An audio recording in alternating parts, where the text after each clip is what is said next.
ನಮಸ್ತೆ ಸ್ನೇಹಿತರೆ, ಅನಿತಾ ಸ್ಪೈಟ್ಸ್ ಯೂಟ್ಯೂಬ್ ಚಾನಲ್ಗೆ ಸ್ವಾಗತ. ಚೆನ್ನಾಗಿ ಹಣ್ಣಾಗಿರೋ ಎರಡೆರಡು ಬಾಳೆಹಣ್ಣಿದ್ರೆ ಸಾಕು, ಮನೆಯಲ್ಲಿ ಸೂಪರಾಗಿ ಬನಾನಾ ಕೇಕನ್ನು ಮಾಡ್ಕೊಳ್ಬೋದು. ತುಂಬ ಸಿಂಪಲ್ಲಾಗಿ ಮತ್ತು ಕಡಿಮೆ ಖರ್ಚಲ್ಲಿ ನಾವು ಮನೆಯಲ್ಲೇ ಕೇಕನ್ನು ಮಾಡಿ ತಿನ್ಬೋದು. ನಾನು ಎರಡೆರಡು ಬಾಳೆಹಣ್ಣು ಹಾಗೆ ಒಂದು 200 ಗ್ರಾಮ್ ಮೈದಾ ಹಿಟ್ಟನ್ನು ಬಳಸಿ ಕೇಕನ್ನು ಮಾಡಿದ್ದೆ. ತುಂಬ ಚೆನ್ನಾಗಿ ಬಂದಿತ್ತು.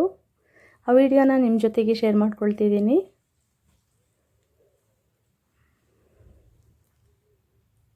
ನೋಡಿ ಎಷ್ಟು ಚೆನ್ನಾಗಿ ಬಂದಿದೆ. ಮೊದಲಿಗೆ ನಾನು 2 ಚೆನ್ನಾಗಿ ಹಣ್ಣಾಗಿರೋ ಬಾಳೆಹಣ್ಣನ್ನು ಚೆನ್ನಾಗಿ ಸ್ಮ್ಯಾಶ್ ಮಾಡ್ಕೊಂಡಿದ್ದೀನಿ ಫೋರ್ಕಲ್ಲಿ. ನೆಕ್ಸ್ಟು ಒಂದು ಬೌಲ್ನ ತೊಗೊಳ್ತಿದ್ದೀನಿ. ಅದಕ್ಕೆ 2 ಮೀಡಿಯಮ್ ಸೈಜ್ ಮೊಟ್ಟೆನ ಒಡೆದು ಹಾಕ್ಕೊಳ್ತಿದ್ದೀನಿ.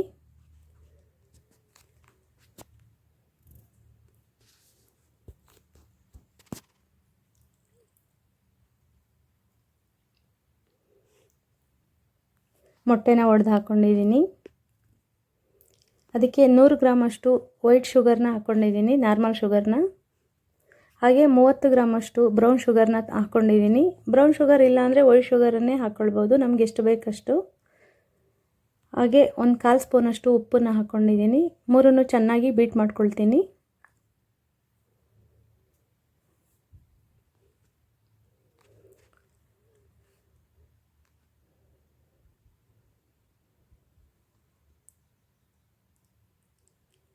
ಬೀಟರ್ ಇದ್ದರೆ ಚೆನ್ನಾಗಿ ಬೀಟ್ ಆಗುತ್ತೆ. ಮನೆಯಲ್ಲಿ ಮಾಡ್ತೀವಿ ಅಂದರೆ ವಿಸ್ಕಲ್ಲೇ ಮಾಡ್ಕೊಳ್ಬೋದು, ತೊಂದರೆ ಇಲ್ಲ.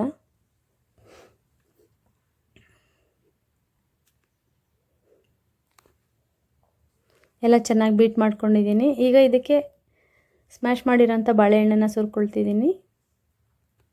ಎರಡು ಚೆನ್ನಾಗಿ ಮಿಕ್ಸ್ ಆಗೋ ಥರ ಬೀಟ್ ಮಾಡ್ಕೊಳ್ಬೇಕು. ಕಡಿಮೆ ಕ್ವಾಂಟಿಟಿ ಆಗಿರೋದ್ರಿಂದ ತುಂಬ ಚೆನ್ನಾಗಿ ಬರುತ್ತೆ ಮತ್ತು ತುಂಬ ಈಸಿಯಾಗಿ ಕೂಡ ಮಾಡ್ಬೋದು. 2 ಬಾಳೆಹಣ್ಣು ಸುಮಾರು 200 ಗ್ರಾಮಷ್ಟು ಬಾಳೆಹಣ್ಣನ್ನು ತೊಗೊಂಡಿದ್ದೀನಿ. ಇದನ್ನೆಲ್ಲ ಈಗ ಚೆನ್ನಾಗಿ ಬೀಟ್ ಮಾಡ್ಕೊಂಡಿದ್ದೀನಿ. ನೆಕ್ಸ್ಟ್ ಈಗ ನಾನು ಮೈದಾ ಹಿಟ್ಟನ್ನು ಸ್ವಲ್ಪ ಜರಡಿ ಮಾಡ್ಕೊಳ್ತೀನಿ. ಕರೆಕ್ಟಾಗಿ 200 ಗ್ರಾಮ್ ಮೈದಾ ಹಿಟ್ಟನ್ನು ತೊಗೊಂಡಿದ್ದೀನಿ.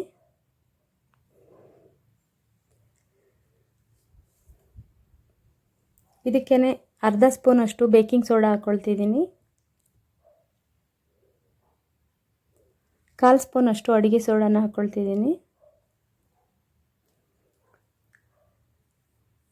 ಇದಿಷ್ಟು ಚೆನ್ನಾಗಿ ಮಿಕ್ಸ್ ಆಗಲಿ ಅಂದ್ಬಿಟ್ಟು ಒಂದೆರಡು ಸಾರಿ ಜರಡಿ ಮಾಡ್ಕೊಳ್ಬೇಕು.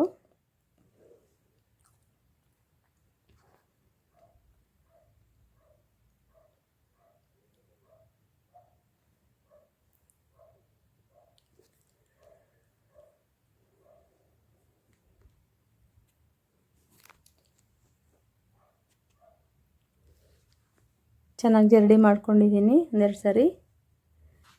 ಈಗ ಮಿಕ್ಸ್ ಮಾಡಿ ಇಟ್ಟಿರೋವಂಥ ಬನಾನಾ ಮಿಕ್ಸ್ ಒಳಗಡೆ ಹಿಟ್ಟನ್ನು ಸುರ್ಕೊಳ್ತಿದ್ದೀನಿ.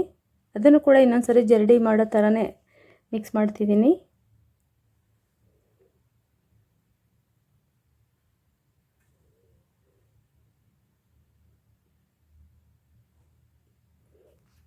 ಹೀಗೆ ಒಂದು 2-3 ಸಾರಿ ಜರಡಿ ಮಾಡ್ಕೊಳ್ಳೋದ್ರಿಂದ ತುಂಬ ಚೆನ್ನಾಗಿ ಮಿಕ್ಸ್ ಆಗುತ್ತೆ.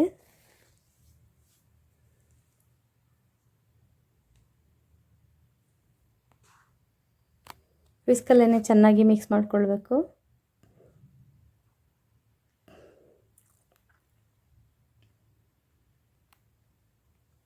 ಎಗ್ ಹಾಕಿದ್ದೀವಿ ಅಂತ ಗೊತ್ತಾಗೋದೇ ಇಲ್ಲ, ಸ್ವಲ್ಪ ಕೂಡ ಫ್ಲೇವರ್ ಬರಲ್ಲ. ತುಂಬ ಚೆನ್ನಾಗಿ ಬಂದಿತ್ತು.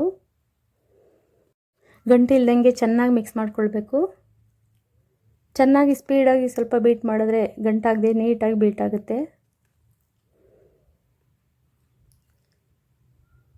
ಕ್ಲೀನಾಗಿ ಬೀಟ್ ಮಾಡಿದ್ದಾಯಿತು. ಕೋಕೋ ಪೌಡ್ರು ಮನೆಯಲ್ಲಿ ಇದ್ದೇ ಅದಕ್ಕೆ ಹಾಕ್ಕೊಳ್ತಿದ್ದೀನಿ, ಇಲ್ಲಾಂದರೆ ಪರವಾಗಿಲ್ಲ, ಹಾಗೆ ಮಾಡ್ಕೊಳ್ಬೋದು. ಕೋಕೋ ಪೌಡ್ರು ಸೇರಿಸ್ಕೊಳ್ಳೋದ್ರಿಂದ ಚಾಕ್ಲೇಟ್ ಫ್ಲೇವರ್ ಚೆನ್ನಾಗಿ ಬರುತ್ತೆ ಅಂದ್ಬಿಟ್ಟು ನಾನು 1 ಸ್ಪೂನಷ್ಟು ಕೋಕೋ ಪೌಡ್ರನ್ನ ಹಾಕ್ಕೊಳ್ತಿದ್ದೀನಿ. ಹಾಗೆ ಒಂದೇ 1 ಸ್ಪೂನಷ್ಟು ಫಿಲ್ಟರ್ ಕಾಫಿ ಪುಡಿನ ಹಾಕ್ಕೊಳ್ತಿದ್ದೀನಿ, ಫ್ಲೇವರ್ ಚೆನ್ನಾಗಿರಲಿ ಅನ್ನೋ ಕಾರಣಕ್ಕೆ. ಮತ್ತು 100 ml ಅಷ್ಟು ಹಾಲನ್ನು ಹಾಕ್ಕೊಳ್ತಿದ್ದೀನಿ. ಇದಿಷ್ಟನ್ನು ನೀಟಾಗಿ ಹುಷಾರಾಗಿ ಬೀಟ್ ಮಾಡ್ಕೊಳ್ಬೇಕು.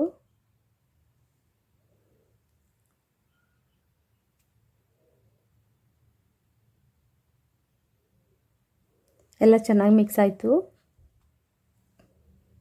ಈಗ ಲಾಸ್ಟಲ್ಲಿ ನಾನು 100 ml ಅಷ್ಟು ಎಣ್ಣೆನ ಹಾಕ್ಕೊಳ್ತಿದ್ದೀನಿ. ಎಣ್ಣೆ ನಿಮ್ಗೆ ಯಾವ ಎಣ್ಣೆ ಬೇಕೋ ಅದನ್ನು ಹಾಕ್ಕೊಳ್ಬೋದು. ಅದರಲ್ಲೂ ಮೊದಲಿಗೆ ಮೊಟ್ಟೆ ಮತ್ತು ಸಕ್ಕರೆ ಬೀಟ್ ಮಾಡೋವಾಗಲೇ ಎಣ್ಣೆನ ಸೇರಿಸ್ಕೊಳ್ಬೋದು. ನಾನು ಲಾಸ್ಟಲ್ಲಿ ಸೇರಿಸ್ತಿದ್ದೀನಿ. ಮೊಟ್ಟೆ ಸಕ್ಕರೆನ ಬೀಟ್ ಮಾಡ್ಕೊಳ್ಳೋವಾಗಲೇ ಎಣ್ಣೆ ಹಾಕ್ಕೊಂಡು ಬೀಟ್ ಮಾಡ್ಕೊಳ್ಳೋದ್ರಿಂದ ಇನ್ನೂ ಸ್ವಲ್ಪ ಸಾಫ್ಟ್ ಆಗುತ್ತೆ ಕೇಕು.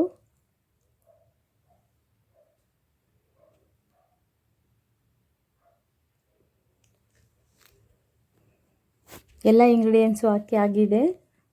ಇದಿಷ್ಟೇ ಇಂಗ್ರೀಡಿಯೆಂಟ್ಸು.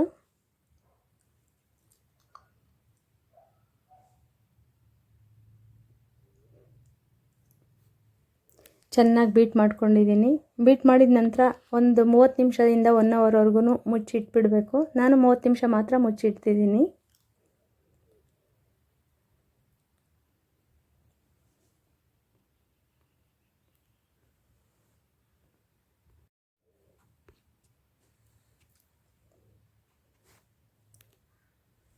ಮೂವತ್ತು ನಿಮಿಷ ಬಿಟ್ಟು ನಾನು ತೆಗಿತಾ ಇದ್ದೀನಿ ಇವಾಗ. ಮೊದಲಿಗೆ ನಾನು ಕೇಕ್ ಟಿನ್ನಿಗೆ ಸ್ವಲ್ಪ ಎಣ್ಣೆ ಅಥವಾ ಬೆಣ್ಣೆ ಏನಾದ್ರೂ ಸವರ್ಕೊಂಡು ನಾವು ಮೈದಾ ಹಿಟ್ಟನ್ನು ಸ್ವಲ್ಪ ಡಸ್ಟ್ ಮಾಡ್ಕೊಳ್ಬೇಕು. ಬಟರ್ ಪೇಪರ್ ಇದ್ದರೆ ಹಾಕ್ಕೊಳ್ಬೋದು, ಇಲ್ಲಾಂದರೆ ಹಾಗೆ ಈ ಥರ ಎಣ್ಣೆ ಸವರ್ಬಿಟ್ಟು ಸ್ವಲ್ಪ ಹಿಟ್ಟನ್ನು ಡಸ್ಟ್ ಮಾಡಿಕೊಂಡ್ರೆ ಸಾಕು. ಕೇಕ್ ಏನು ಕಚ್ಕೊಳ್ಳಲ್ಲ.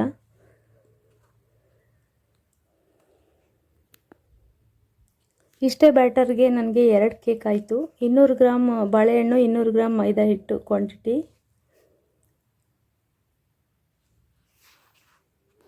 ಈಗ ಬ್ಯಾಟರ್ ಇದರಲ್ಲಿ ಸುರ್ಕೊಳ್ತಿದ್ದೀನಿ. ಲಾಸ್ಟಲ್ಲಿ ಒಂದು ಸರಿ ಚೆನ್ನಾಗಿ ಇನ್ನೊಂದು ಸರಿ ಬೀಟ್ ಮಾಡ್ಕೊಂಡ್ಬಿಟ್ಟು ಸುರ್ಕೊಳ್ಬೇಕು.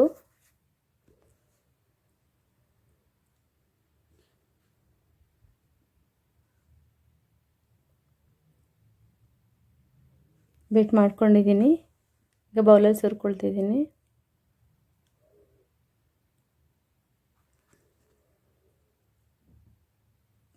ಸುಮಾರು ಅರ್ಧದಷ್ಟು ಹಾಕ್ಕೊಂಡ್ರೆ ಸಾಕಾಗುತ್ತೆ. ಒಂದು ಸರಿ 1-2 ಸಾರಿ ಟ್ಯಾಪ್ ಮಾಡಬೇಕು, ನೆಲದಲ್ಲಿ ಕುಟ್ಟಬೇಕು. ಬಬಲ್ಸ್ ಏನಾದರೂ ಇದ್ದರೆ ಅದೆಲ್ಲ ಹೋಗುತ್ತೆ.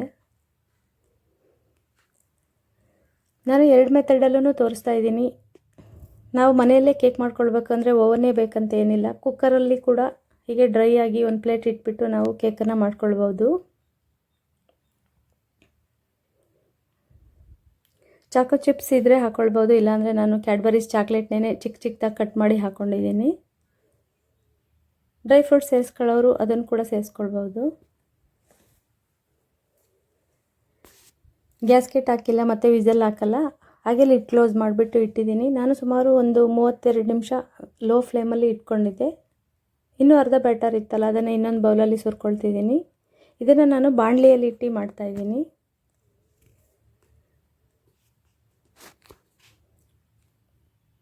ಬಾಣಲಿಗೆ ಕೆಳಗಡೆ ಒಂದು ಪ್ಲೇಟ್ ಥರ ಹಾಕಿಬಿಟ್ಟು ಈ ಥರ ಇಟ್ಟು ಪ್ಲೇಟ್ ಮುಚ್ಚಿ ಬೇಯಿಸ್ಕೊಳ್ಬೋದು. ಅದರಲ್ಲೂ ಮರಳು ಸಿಕ್ಕಿದರೆ ಮರಳು ಬಾಣಲಿಯಲ್ಲಿ ಇಟ್ಟು 20 ನಿಮಿಷ ಅದನ್ನು ಫ್ರೀ ಹಿಟ್ ಮಾಡಿಬಿಟ್ಟು ಅದ್ರ ಮೇಲೆ ಕೇಕ್ ಮಾಡೋದ್ರಿಂದ ಕೇಕು ತುಂಬ ಚೆನ್ನಾಗಿ ಬರುತ್ತೆ. ಇವಾಗೆಲ್ಲ ಮರಳೆಲ್ಲ ಸಿಗೋದು ಸ್ವಲ್ಪ ಕಷ್ಟ, ಹಾಗಾಗಿ ಹಾಗೇ ಫ್ರೀ ಹಿಟ್ ಮಾಡಿಬಿಟ್ಟು ಮಾಡ್ತಾಯಿದ್ದೀನಿ. ಎರಡನ್ನೂ ಫುಲ್ಲು ಲೋ ಫ್ಲೇಮಲ್ಲಿ ಇಟ್ಕೊಳ್ಬೇಕು. 30 ನಿಮಿಷ ಇಟ್ಟರೆ ಸಾಕಾಗುತ್ತೆ. ನೋಡಿ ಕುಕ್ಕರ್ ಕೇಕ್ ಇದು ಎಷ್ಟು ಚೆನ್ನಾಗಿ ಬಂದಿದೆ.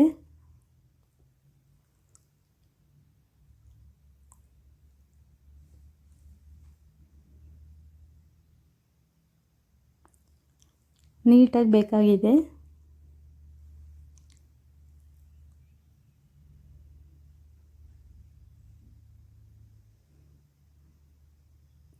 ಹೀಗೆ ಸಿಂಪಲ್ಲಾಗಿ ಕಪ್ ಕೇಕ್ ಕೂಡ ಮಾಡ್ಕೊಳ್ಬೋದು.